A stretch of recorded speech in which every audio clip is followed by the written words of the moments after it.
Good morning from beautiful Brisbane, Australia. It's Monday morning and we're hitting the ground running.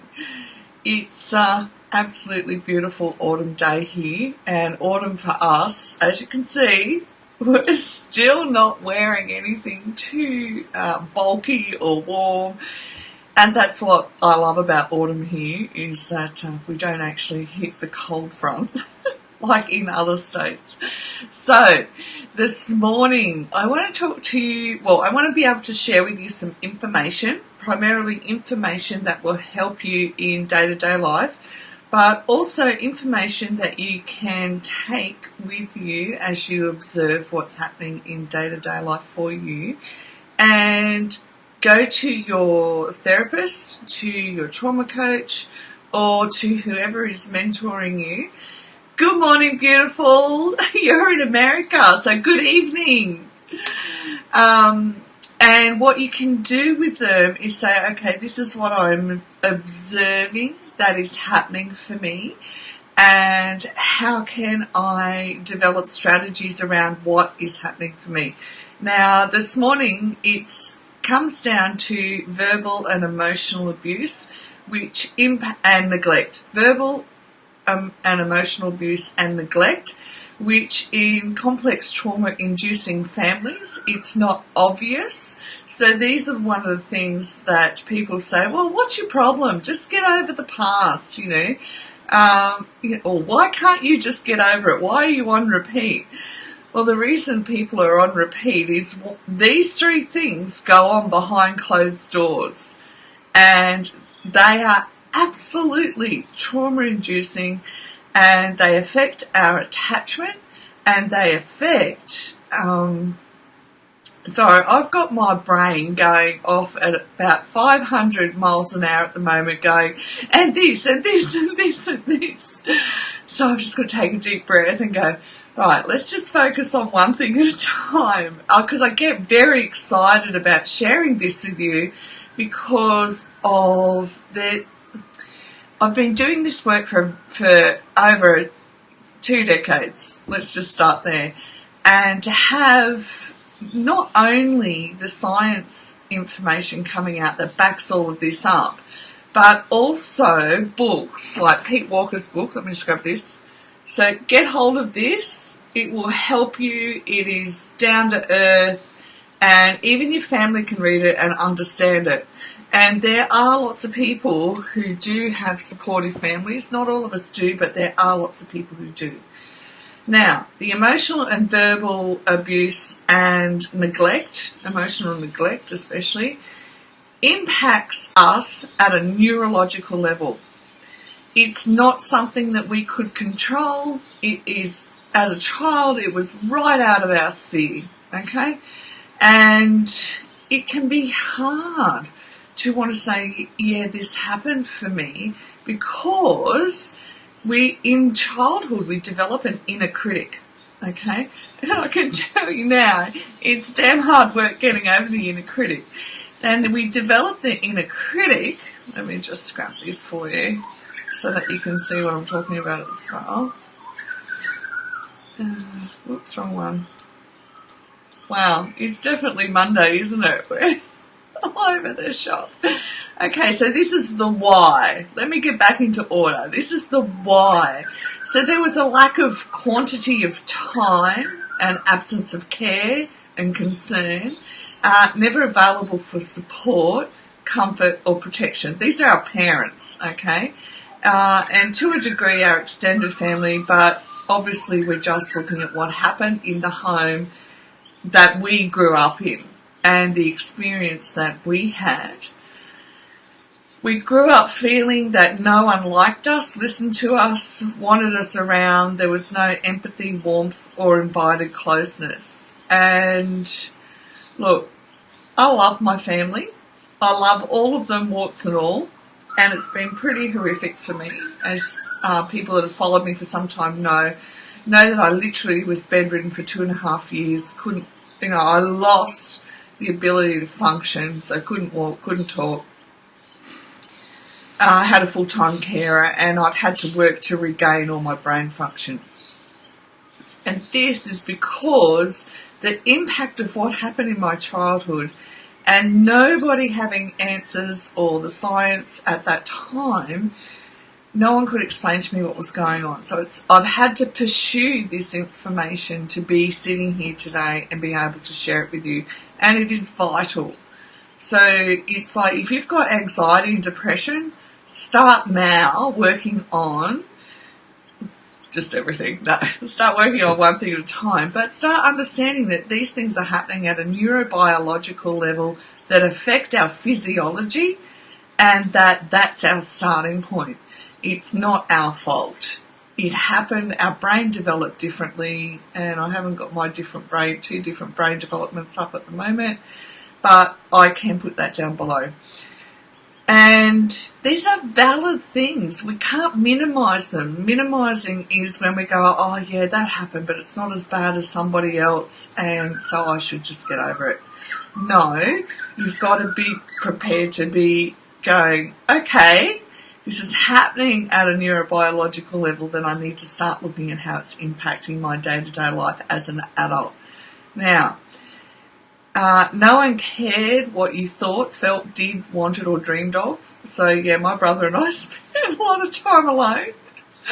And look, I don't blame my mum either. She was a single mum and dealing with her own wound from her mum and from the generations beforehand.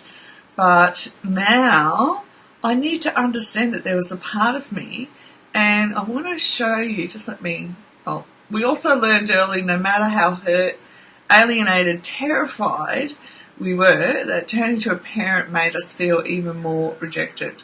And if your experience was similar to mine, you would know that you just didn't talk to anybody, to your parent, about anything because you knew that it was pointless. I mean, even down to basic things like my mum used to, she'd lose the plot about me not cleaning the shower right. How do you not clean a shower right? But anyhow, I cleaned it twice and asked her and said, will you please just tell me?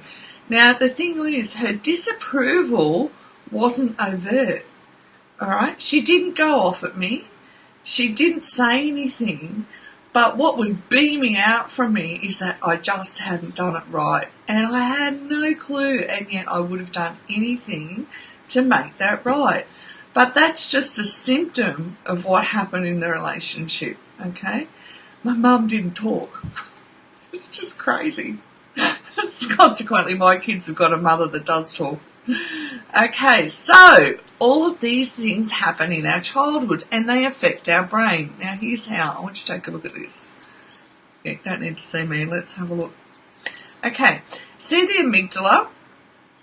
That's the centre of where our emotions hit to get processed. The hippocampus comes off the amygdala, and when we have made sense of our emotions, they get filed away in the hippocampus, and we're able to readily access memories. Okay, so if you were to sit here and go, remember when we went out and we all spent the day together and we really loved it, and look, I'm going to share something with you which you will find probably very odd, but this is my children and I as adults. One time, this is a few years ago, we all took a drive down to the local waterfront, a different one than I normally go to, and we sat there in a car and we talked, and we had our electronic devices, and we all spent time together and chatting, and you know what? We loved it. That's us, because we are introverted and we're very peaceful people. So we just do something that you create a memory with, and now all of us talk about it, how much we had a great time together. We do go out and do bowling and golf, mini golf and stuff, but these are things that create memories that go into the hippocampus. Now, when the memory's overwhelming, it stays in the emotional centre, and that's where the triggers happen. Now, with the inner child work, what we need to be able to do is the dorsolateral prefrontal cortex here, right, isn't connected directly to the amygdala. So we need to develop this awareness of self, which is the medial prefrontal cortex, because it's connected into our emotional centre.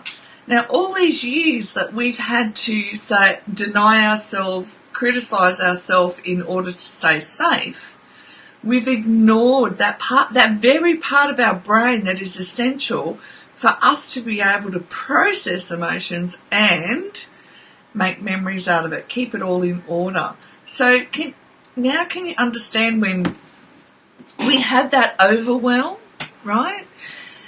It's because we haven't had time to develop who I am and who I am as myself in my brain centre, right? We've had to deny self. We had to be unattached from myself, all right? And look, we won't go into even more of the neurology. Enough for the day. I don't like keeping you too long. But we have to be willing to develop an awareness around who I am in order that we don't keep going into the inner critic, dragging ourselves down before somebody else does in order to try and be perfect and keep safe. All right? Living a fear-based life is no fun. So what are we going to do? What do we do from it? What do we do in this side of things from the perspective of the inner child? Okay, so how can we go about it in a manner that's going to be healthy for us? The struggle is real, okay, because we're working with our brain and we've never had this information before. So when we're abandoned as a child in this way, and we develop our inner critic and we learn to abandon ourselves, think of how codependence develops. Okay, this just nails it. It's like I will put everyone else before myself to the level of impacting my life that I become unwell because I never think to put my own oxygen mask on first because it never developed in my childhood. All right? So when we do that, we can go, oh, man, that makes so much sense. Now I can go about developing that for me. So how do we go about working with the inner child, and how do we go about it in a way that is safe and comfortable and getting rid of the inner critic and so on? We want to develop curiosity about life around us, and developing curiosity means giving ourselves permission to ask questions. We're allowed to ask questions. We're allowed to go and say, yeah, I really don't understand that. Can you explain that to me? Or how can I go about that in a different way so I get a different result? And curiosity to me always gives me this vision of David Attenborough, in the wild and checking out insects and how he goes into depth. Now imagine if we translated that vision into our day-to-day life. Where could we be more curious in our day-to-day life so that it will bring us joy? Okay? Take that away and think about it. Set out to play in our day. Oh my goodness, I so need to develop this more. Okay?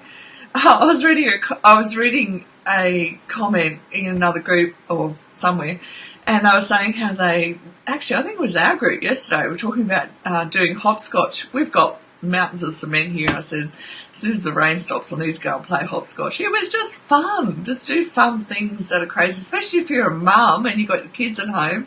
Get out and just do fun things, even if it's just outside at home. Getting outside helps us broaden our vision. Perception increases our perception. Perception is something that gets shut down through complex trauma. So we want to increase our perception so that our brain feels safe to go forth and have even more fun. Okay? Now, there is 2 layers to inner child work. There's definitely the external work that we can do and have fun, set goals and more, but the internal work, because it's interpersonal, trauma is interpersonal, we need to have somebody there with us to do the internal work. Do not do it on your own.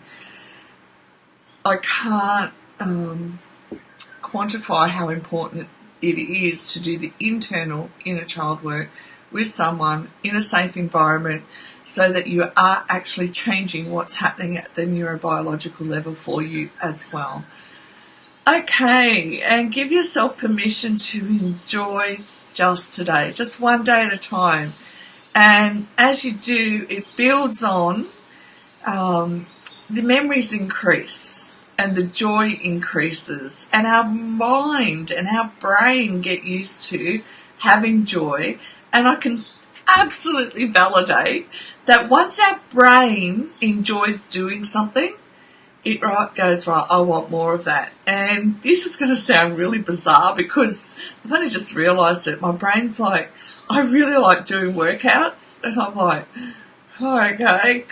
And how you know is you get that sense, this urgency inside of you, not in an urgent, bad way, fear-driven, but it's this urgency, oh, I really enjoyed that. I want to go and do that. It's like eating chocolate, let's face it. We all feel that way about chocolate. Oh yeah, I could really go some chocolate now, but it is, our brain is like this intelligent muscle that goes, yeah, that was really good for me, I want more. The trouble was this morning I couldn't do more because my body's sore from yesterday, and that's just from moving the body slowly. And the reason why is because when scientifically, we have to have more oxygen within us. We do. And it helps us release the tension around our muscles too. Okay, so look at some of the internal work being physical, but some of the internal work has to be emotional as well. And you can do this. And I know that it works. One of my clients last week, they have been working with me for a while, and one of the goals was to work towards being able to sit in the presence of their ex-husband, because they obviously have children together, and not have their narcissistic ways affect them, and they did it. And so it works. When we go through the emotional process, it works. So I want to encourage you to seek somebody to do this work with, wherever you are in the world.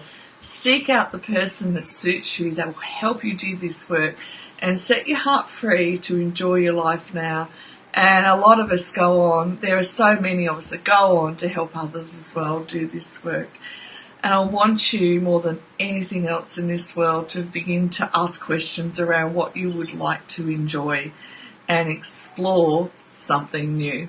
Okay, that's it for this morning. There's a lot of concepts to wrap your mind around, but that's okay. It's just meant to give you some information so that you can go, this is what's been happening for me.